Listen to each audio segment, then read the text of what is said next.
Hi, everybody. I'm back. I want to thank you for liking and subscribing, and I want to give a shout out to Nancy, Robert, and Shelley for your comments and your questions and just.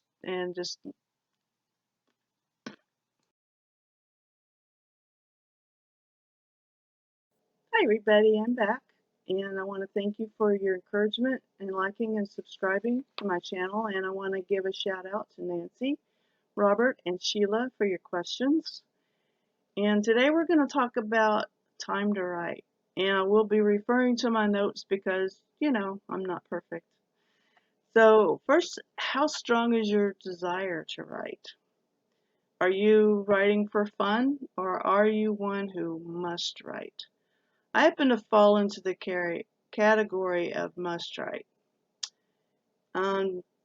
You can kind of know for sure you fall into that category because if you don't get a chance to write, you become irritable and depressed.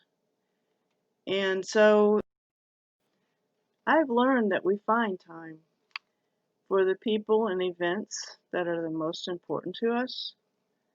How much time do you spend watching television and working on relationships? And you schedule time to eat, right? So I'm going to encourage you to schedule time to write. And that sounds daunting, and there are a lot of different advice out there, but one that I have discovered recently is Samantha Bennett, and I will put a link to her in my comments section.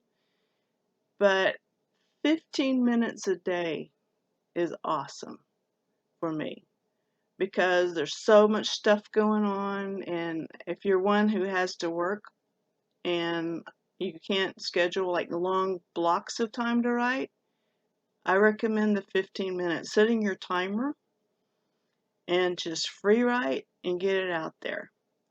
Another important thing that I've learned is you have to communicate with your family and let them know that from this time to this time, I'm going to be writing.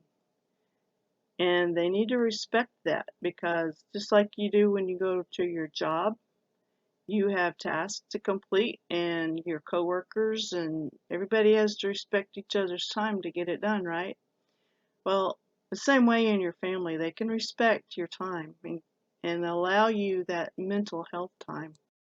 And yeah, if you're creative, you must write for mental health reasons so that you're not grouchy and irritable and depressed.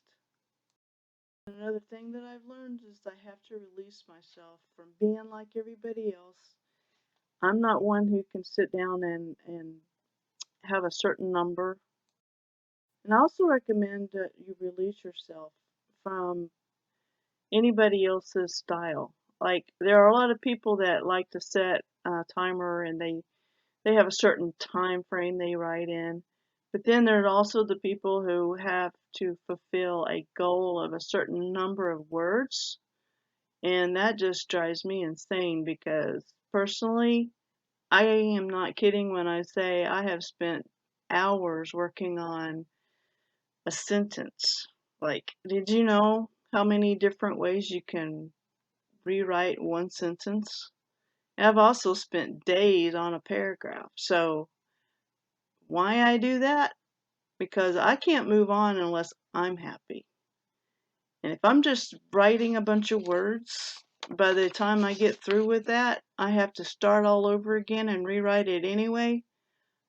That's not peaceful to me. I started out my writer journey with NaNoWriMo. If you're not familiar with that's National Writing Month called NaNoWriMo. That's 50,000 words in 1 month. Well, that was not fun to me.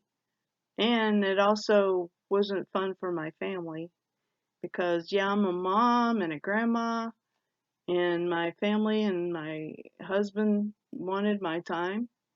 And I was stressed out because, man, I've got to get 25,000 words written today. And no, that's not me. I hope you found this helpful. And in summary, here are my 4 tips for finding time to write. How important is writing to you? How much time can you allot? Ask people to respect your writing schedule and discover the style that brings you the most joy and keeps you sane in writing. Well, it's all the time that I have because it's time to write. Have a great day. Bye.